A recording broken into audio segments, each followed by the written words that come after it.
اعوذ باللہ من الشیطان الرجیم بسم اللہ الرحمن الرحیم الحمدللہ حمدا کثیرا طیبا مبارکا فی اللہ اکبر کبیرہ والحمدللہ کثیرا سبحان اللہ بکرۃ اصیل سبحان اللہ عدد خلق سبحان اللہ رضا نفس سبحان اللہ زینت عرش سبحان اللہ مداد کلمات الحمدللہ عدد خلق الحمدللہ رضا نفس الحمدللہ زینت عرش الحمدللہ مداد کلمات اللہم اغفر لی والمؤمنین والمؤمنات والمسلمین والمسلمات اللہم بارک لی فی الموت فی بعد الموت۔ السلام علیکم ورحمۃ اللہ وبرکاتہ۔ صلی اللہ کے نام سے جو نہایت مہربان بہت رحم والا ہے، صلی اللہ علیہ وسلم تسلیما کثیرا کثیرا برحمتک یا ارحم الراحمین یا غفور الرحیم یا غفور الرحیم۔ تفسیر شروع کرتے ہیں۔ چھٹا پارہ سورہ مائدہ۔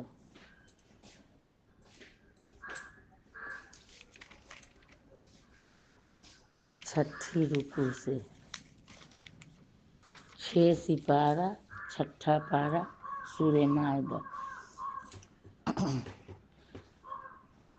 اپنی بخشش اور مہربانی سے معاف فرما دے گا۔ گویا وہ چیز تو حرام ہی رہی مگر اسے کھا پی کر، یعنی جو مردار کے بارے میں پہلے آیا وہی سے کا آگے اب جان بچانے والا خدا کے نزدیک مجرم نہ رہا، یعنی بہت ہی بھوک شدت میں افلاس میں اللہ تعالیٰ بھی کو جائز کر دینا ہے مردار کو بھی، لیکن جب نو کی لذت محسوس ہوئے یا نہ اتنا پیٹ بھر کے کھائے کہ راحت محسوس ہوئی، ایک دم ایسا کہ جو جان بچے کی لائق۔ خیر یہ اللہ کا حکم ہے، یہ بھی اتمام نعمت کا ایک شعبہ ہے۔ پچھلی آیت میں بہت سے حرام چیزوں کی فہرست دی گئی تو قدرتی طور پر سوال پیدا ہوتا ہے کہ حلال چیزیں کیا کیا ہیں۔ اس کا جواب دے دیا کہ حلال کا دائرہ یعنی حلال کا دائرہ تو بہت وسیع ہے، چند چیزوں کو چھوڑ کر جن میں کوئی دینی یا بدنی نقصان تھا۔ دنیا کی تمام ستھری اور پاکیزہ چیزیں حلال ہی ہیں۔ چونکہ شکاری جانور سے شکار کرنے کے متعلق بعض لوگوں نے خصوصیت سے سوال کیا تھا، اس لیے آیت کے اگلے حصہ کو اس کو تفصیلاً بتا دیا گیا۔ شکاری کتے یا باز وغیرہ سے شکار کیا ہوا جانور ان شروط سے حلال ہے۔ شکاری جانور سیدھا ہوا ہو یعنی سکھایا ہوا ہو، اول ایک۔ دوسرا، شکار پر چھوڑا جائے۔ تیسرا، اسے اس طریقہ سے تعلیم دی گئی ہو جس کو شریعت نے معتبر رکھا ہے، یعنی کتے کو سکھلایا جائے کہ شکار پکڑ کر کھائے نہیں۔ باز کو یہ تعلیم دی جائے کہ جب اس کو بلاؤ گو شکار کے پیچھے جا رہا ہو تو فوراً چلا آئے۔ اگر کتا شکار کو خود کھانے لگے یا باز بلانے سے نہ آئے تو سمجھا جائے گا کہ جب اس کے کہنے میں نہیں تو شکار بھی اس کے لیے نہیں پکڑا بلکہ اس سے اپنے لیے پکڑا۔ اسی کو حضرت سعد صاحب رحمۃ اللہ لکھتے ہیں کہ جب اس نے آدمی کی خو سیکھی تو گویا آدمی نے ذبح کیا۔ چوتھا، چھوڑنے کے وقت اللہ کا نام لو یعنی بسم اللہ کہہ کر چھوڑو۔ ان 4 شرطوں کی تصریح کو نص قرآنی میں ہو گئی۔ 5ویں شرط جو امام ابو حنیفہ کے نزدیک معتبر ہے کہ شکاری جانور شکار کو زخمی بھی کر دے کہ خون بہنے لگے، اس کی طرف لفظ جوارح اپنے مادہ جرح کے اعتبار سے مشعر ہے۔ ان میں سے اگر ایک شرط بھی مفقود ہوئی تو شکاری جانور کا مارا ہوا شکار حرام ہے۔ ہاں اگر مرا نہ ہو اور ذبح کر لیا جائے تو قاعدہ سے حلال ہوگا، یعنی ہر حالت میں خدا سے ڈرتے رہو۔ کہیں طیبات کے استعمال اور شکار وغیرہ سے منتفع ہونے میں حدود و قیود شریعت سے تجاوز نہ ہو جائے۔ عموماً آدمی دنیوی لذتوں میں منہمک ہو کر شکار وغیرہ مشاغل میں پڑھ کر خدا اور آخرت سے غافل ہو جاتا ہے۔ اس لیے تنبیہ کی ضرورت تھی کہ خدا کو مت بھولو، آج یاد رکھو کہ حساب کا دن کچھ دور نہیں۔ خدا کے انعامات اور تمہاری شکر گزاری کا موازنہ عمر عزیز کے ایک ایک لمحہ کا حساب ہونے والا ہے۔ لمحہ سنی حساب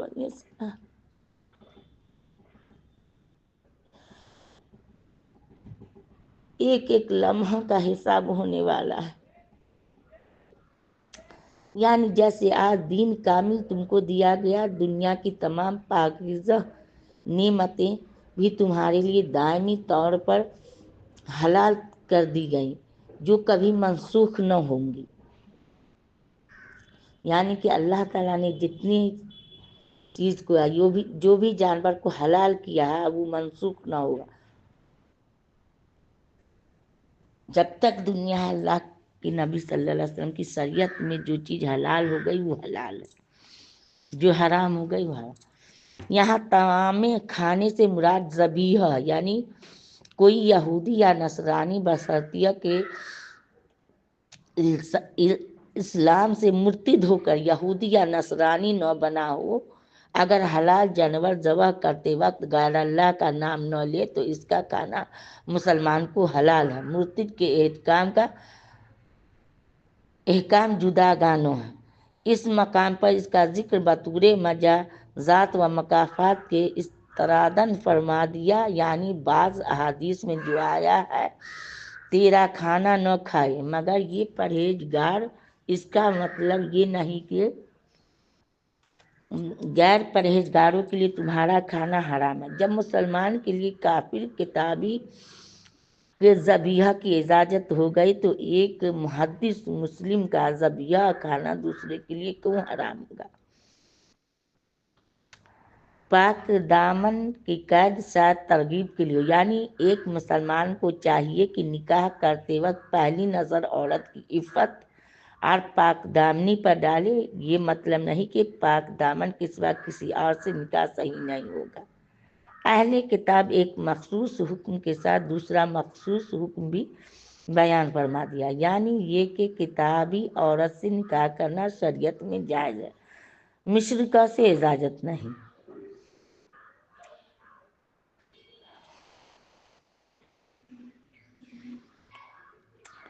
بقرہ کی رکوع 27 میں مگر یہ یاد رہے کہ ہمارے زمانہ کے نصارہ عموماً برائے نام نصارہ، ان میں بکثرت وہ ہیں جو نہ کسی کتاب آسمانی کے قائل ہیں، نہ مذہب کے، نہ خدا کے۔ ان پر اہل کتاب کا اطلاق نہیں ہو سکتا، لہٰذا ان کے ذبیحہ اور نساء کا حکم اہل کتاب کا سا نہ ہوگا۔ نیز یہ ملحوظ رہے کہ کسی چیز کے حلال ہونے کے معنی یہ ہے کہ اس میں فی حد ذاتہ کوئی وجہ تحریم کی نہیں، لیکن اگر خارجی اثرات حالات ایسے ہوں کہ اس حلال سے منتفع ہونے میں بہت سے حرام کا ارتکاب کرنا پڑتا ہے بلکہ کفر میں مبتلا ہونے کا احتمال ہو، تو ایسے حلال سے انتفاع کی اجازت نہیں دی جائے گی۔ موجودہ زمانہ میں یہود و نصارہ کے ساتھ کھانا پینا، بے ضرورت اختلاط کرنا، ان کی عورتوں کے جال میں پھنسنا، یہ چیزیں جو خطرناک نتائج پیدا کرتی ہیں مفید نہیں۔ لہذا بدی اور بددینی کے اسباب ذرائع سے اجتناب کرنا چاہیے۔ یعنی قید نکاح میں لانے کو گویا اس طرف اشارہ ہو گیا کہ نکاح بظاہر قید ہے، لیکن یہ قید ان آزادیوں اور ہوس رانیوں سے بہتر ہے جن کی طلب میں انسان بہائم سلسلہ ازواج ہی کو معدوم کر دینا چاہتے ہیں۔ جس طرح پہلے عورت کی پاک دامنی کا ذکر کیا تھا، یہاں مرد کو پاک باز عفیف رہنے کی ہدایت فرما دی۔ نور رکوتی، اس سے یہ بھی معلوم ہوا کہ حق تعالیٰ کی نظر میں نکاح کے غرض گوہر عصمت کو محفوظ اور مقصد ترویج کو پورا کرنا ہے، شہوت رانیہ، ہوس پرستی مقصود نہیں۔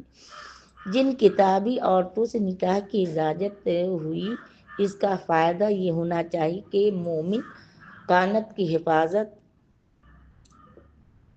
مومن کانت کی حقانیت عورت کے دل میں گھر کر جائے، نہ یہ کہ کتابیات پر مفتون ہو کر الٹا اپنی متاع ایمانی ہی گوا بیٹھے، آخرت دنیا والآخرہ کا مصداق ہو کر رہ جائے۔ چونکہ کافر عورت سے نکاح کرنے میں اس فتنہ کا قوی احتمال ہو سکتا ہے، اس لیے کی تحدید نہایت ہی برمحل ہے، یہ میرا خیال ہے۔ باقی حضرت شاہ صاحب رحمۃ اللہ فرماتے ہیں کہ اہل کتاب کو کفار سے دو حکم میں مخصوص کیا، یہ فقط دنیا میں ہے اور آخرت میں ہر کافر خراب ہے، اگر عمل نیک بھی کرے تو بھی قبول نہیں۔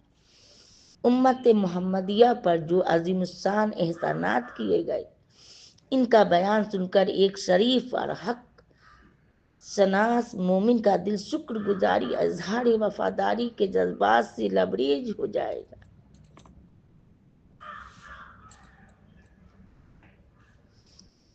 اور فطری طور پر اس کی یہ خواہش ہوگی کہ اس منعم حقیقی کی بارگاہ میں رفیع میں دست بدستہ حاضر ہو کر جبین نیاز خم کرے اور اپنی غلامانہ منت پذیری انتہائی عبودیت کا اعلیٰ ثبوت دے۔ اس لیے ارشاد ہوا کہ جب ہمارے دربار میں حاضری کا ارادہ کرو، یعنی نماز کے لیے اٹھو، تو پاک صاف ہو کر آؤ۔ جن لذائذ دنیوی اور مرغوبات طبی سے متمتع ہونے کی آیت وضو سے پہلے آیت میں اجازت دی گئی، یعنی طیبات محسنات، وہ ایک حد تک انسان کو ملکوتی صفات سے دور اور بہیمیت سے نزدیک کرنے والی چیزیں ہیں، اور کل احادیث موجبات وضو غسل انہی کے استعمال سے لازمی نتیجوں کے طور پر پیدا ہوتے ہیں۔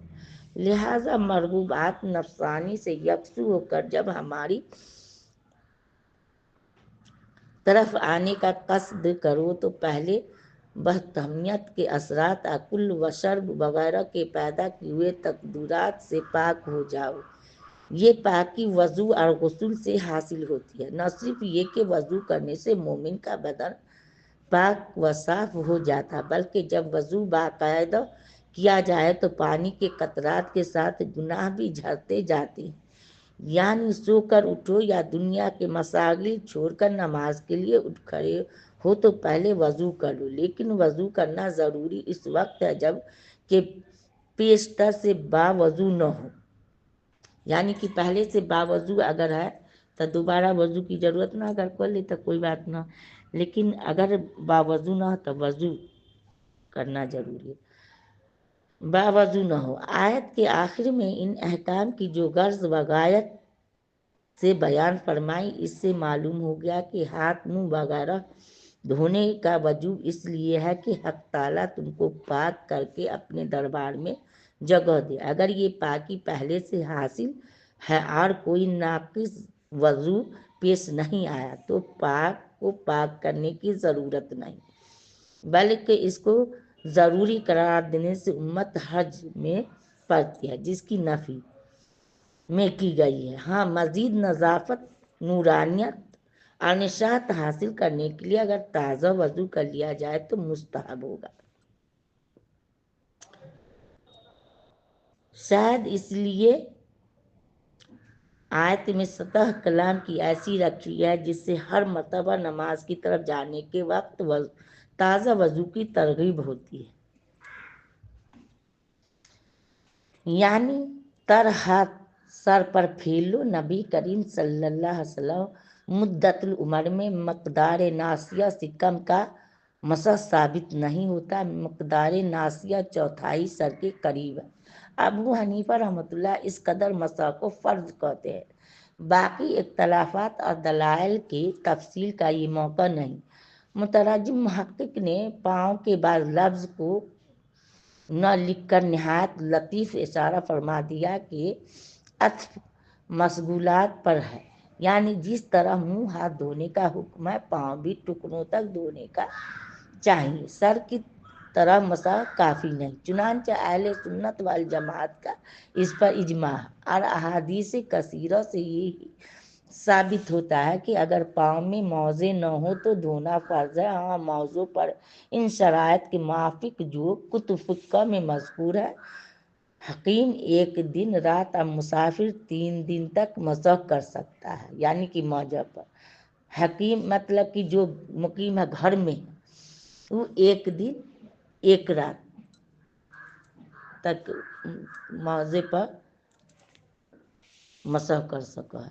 لیکن اگر مسافر ہے، سفر میں ہے، تو 3 دن تک مسح کر سکتا ہے، یعنی ناپاکی سے پاک ہونے میں صرف اعضاء رابعہ کا دھونا مسح کرنا کافی نہیں، سطح بدن کے جس حصہ تک پانی بدون تضرر کے پہنچ سکتا ہے وہاں تک پہنچانا ضروری ہے۔ اس لیے حنفیہ غسل میں مضمضہ، استنشاق، کلی کرنا، ناک میں پانی ڈالنا، کلی کرنا، ناک میں پانی ڈالنا جو ضروری غسل ہے کے بارے میں ہے۔ اس میں 3 فرض دیا۔ کلی کرنا، ناک میں پانی ڈالنا کو بھی ضروری کہتے ہیں، وضو میں ضروری نہیں، سنت ہے۔ یعنی مرض کی وجہ سے پانی کا استعمال مضر ہو، سفر میں پانی بقدر کفایت نہ ملے، یا مثلاً کوئی قضائے حاجت کر کے آیا، وضو کی ضرورت ہے، یا اور بھی ضرورت کی وجہ سے غسل ناگزیر ہے، مگر پانی کے حاصل کرنے یا استعمال کرنے پر کسی وجہ سے قادر نہیں، تو ان صورتوں میں وضو یا غسل کی جگہ تیمم کر لے۔ وضو اور غسل دونوں کی تیمم میں کوئی فرق نہیں، کیونکہ تیمم کی مشروعیت سے جو غرض ہے وہ بہر صورت یکساں طور پر حاصل ہوتی ہے۔ تیمم کے اسرار وسائل اس آیت کے فوائد سورہ نساء کی 7ویں رکوع میں مفصل گزر چکے۔ تنبیہ، مترجم محقق قدس سرہ نے کا نساء کا ترجمہ کیا ہے۔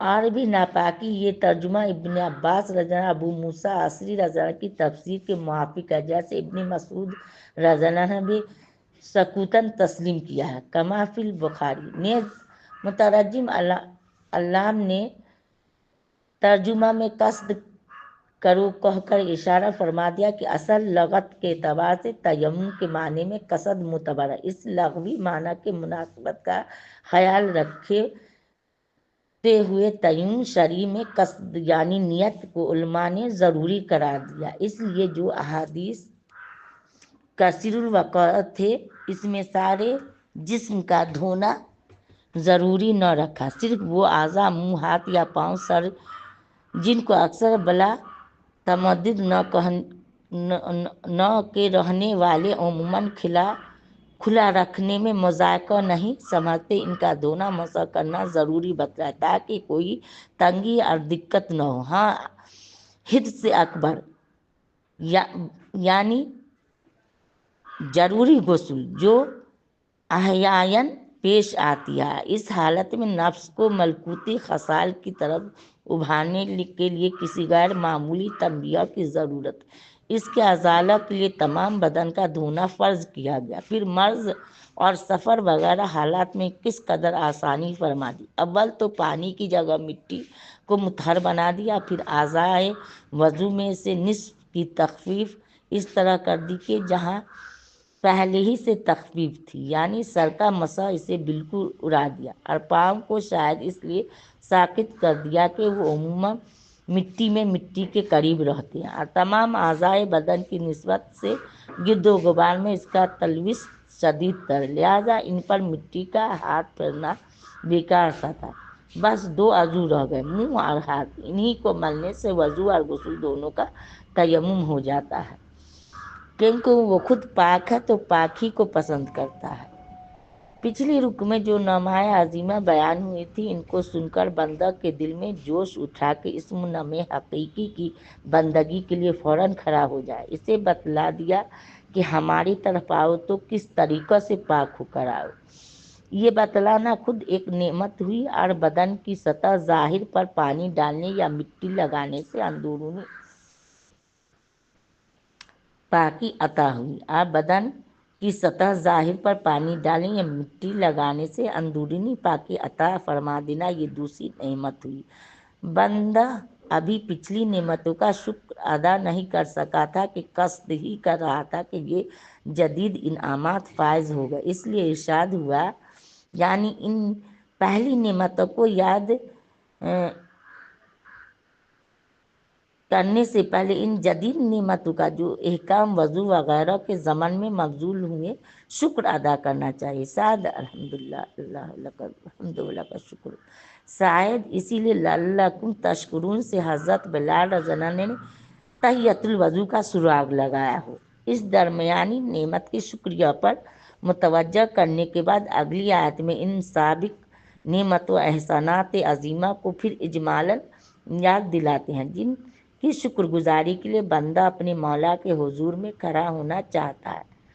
چنانچہ فرماتے ہیں وَاذْكُرُوا نِعْمَتَ اللَّهِ عَلَيْكُمْ، غالباً یہ عہد وہی ہے جو سورہ بقرہ کے آخر میں مومنین کی زبان سے نقل فرمایا تھا۔ قَالُوا سَمِعْنَا وَأَطَعْنَا غُفْرَانَكَ رَبَّنَا وَإِلَيْكَ الْمَصِيرُ۔ بقرہ رکوع 4۔ جب صحابہ رضی اللہ عنہ حضرت صلی اللہ علیہ وسلم کے دست مبارک پر بیعت کرتے تھے، اس وقت بھی یہ اقرار کرتے تھے کہ ہم اپنی استطاعت کے موافق آپ کی ہر بات کو سنیں گے اور مانیں گے۔ اللہ میرے بھی وہی نصیب، خواہ ہمارے منشا اور طبیعت کے موافق ہو یا خلاف ہو۔ یہ تو عام عہد تھا۔ اس کے بعد بعض ارکان اسلام یا مناسب حال اہم چیزوں کے متعلق خصوصیت سے یہ بھی عہد لیا جاتا تھا۔ گویا اس سورت کی شروع میں فرمایا تھا اور درمیان میں بہت سے احسانات کا ذکر کر کے جن کو سن کر ایفائے عہد کی مزید ترغیب ہوتی ہے، پھر وہی اصلی سبق یاد دلا گیا۔ ایک شریف حیادار آدمی کی گردن اپنے محسن اعظم کے سامنے جھک جانی چاہیے۔ مروت و شرف اور آئندہ مزید احسانات کی موقع اسی کو مقتضی ہے کہ بندہ اس منعم حقیقی کا بالکل تابع فرمان بن جائے، خصوصاً جب کہ زبان سے اطاعت وفاداری کا پختہ عہد اقرار بھی کر چکا ہے۔ ممکن ہے حق تعالیٰ کی بے انتہا مہربانیاں دیکھ کر بندہ مغرور ہو جائے، اس کی نعمتوں کی قدر اپنے قول و اقرار کی کوئی پرواہ نہ کرے۔ اس لیے فرمایا واتقوا اللہ، یعنی خدا سے ہمیشہ ڈرتے رہو۔ واتقوا اللہ یعنی خدا سے ہمیشہ ڈرتے رہو، وہ ایک لمحہ میں تم سے سب نعمتیں چھین سکتا ہے۔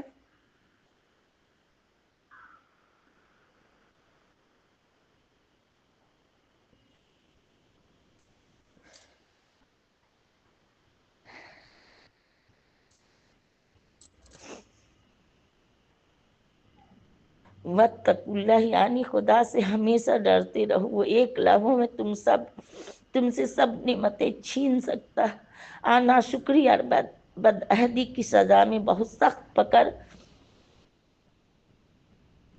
سکتا ہے۔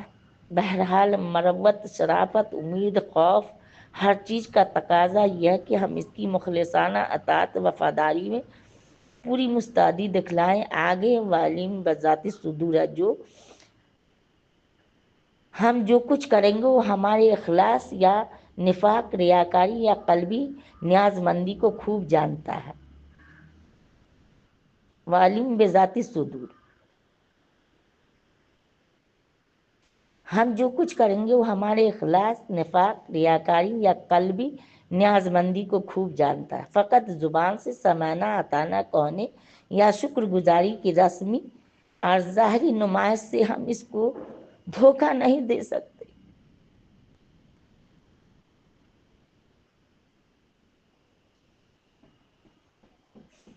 اس سے پہلے آیت میں مومنین کو حق تعالیٰ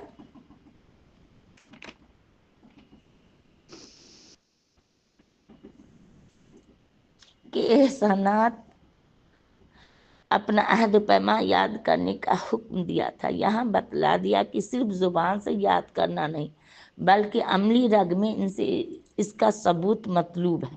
اس آیت میں اس پر تنبیہ کی گئی کہ اگر تم نے خدا کے بے شمار احسانات اپنے عہد و اقرار کو بھی بھلا نہیں دیا تو لازم ہے کہ اس محسن حقیقی کے حقوق ادا کرنے اور اپنے عہد کو سچا کر دکھانے کے لیے ہر وقت کمر بستہ رہو۔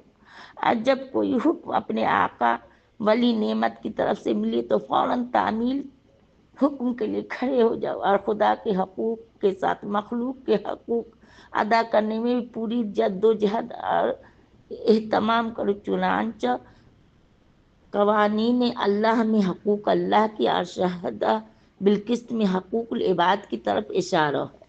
اسی قسم کی ایک آیت والمحصنات کے آخر میں گزر چکی ہے۔ صرف اس قدر فرق ہے کہ وہاں بالقسط کو اللہ پر مقدم کر دیا، شاید اس لیے کہ وہاں سے دور سے حقوق العباد کا ذکر چلا آ رہا تھا، یہاں سے پہلے سے حقوق اللہ پر زیادہ زور دیا گیا، اس لحاظ سے وہاں بالقسط کیا یہاں اللہ کی تقدیم مناسب ہوئی۔ نیز یہاں لحاق میں مقبوض دشمن سے معاملہ کرنے کا ذکر ہے، جس کے ساتھ قصد کو یاد دلانے کی ضرورت ہے۔ سورہ نساء کے لحاق میں محبوب چیزوں کا ذکر ہے، اس لیے وہاں سب سے بڑے محبوب اللہ کو یاد دلایا گیا۔ عدل کا مطلب کسی شخص کے ساتھ بدون افراط و تفریط کے وہ معاملہ کرنا جس کا واقعی مستحق ہے۔ عدل انصاف کی ترازو ایسی صحیح اور برابر ہونی چاہیے کہ عمیق سے عمیق محبت اور شدید سے شدید عداوت بھی اس کے دونوں پلوں میں سے کسی پلوں کو نہ جھکا سکے، یعنی انصاف ایسا نہیں۔ اللہ قبول فرما، جو غلطی سلطی ہو گئی معاف کریے، آپ لوگ بھی معاف کریے۔ صلی علیہ وسلم تسلیما کثیرا کثیرا برحمتک یا ارحم الراحمین۔